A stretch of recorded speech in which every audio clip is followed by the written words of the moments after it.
কিন্তু এনসিপি তারা হলো মুনাফেক। এই দল মুনাফিকি দল। এই 18 মাস তারা চাঁদাবাজি করে লিপ্ত হয়ে সারা দেশকে ধ্বংস করে দিয়ে আজকে ভালো মানুষকে তারা খারাপ বলছেন। ওনার বিরুদ্ধে আমরা গ্রেপ্তারি পরোয়ানা জারি করি। এই এনসিপি যারা যেই খারাপ কথা বলেছে এটার জন্য আমরা নিন্দা প্রতিবাদ জানাচ্ছি। আমাদের প্রধানমন্ত্রী মাননীয় চেয়ারম্যান তারেক রহমান অনক্ষমতায় 2.5 মাস হয়নি, তারা একসাথে নির্বাচন করে তারা মুনাফিকের মতো কাজ করতেছে।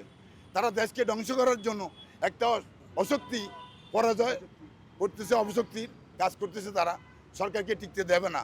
আমরা যদি বেঁচে থাকি, শহীদ জিয়ার আদর্শকে যদি ভালোবেসে থাকি, আমরা তাদেরকে রাজপথে নামতে দেব না।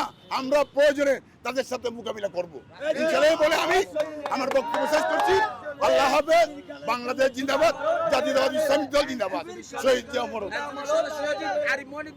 আরিফ মহিউদ্দিন গ্রেপ্তার দাবি করছি আমি। কি কারণে? এই যে মেয়রের বিরুদ্ধে অপচয় করতেছে, তারা আজও 2.5 মাস হয়নি ক্ষমতায়, তারা দেশকে আগে চুষে খাওয়ার জন্য তারা এগুলো করছে। এই জন্য তাকে মহিউদ্দিন গ্রেপ্তার করার জন্য আমরা প্রতিবাদ জানাচ্ছি।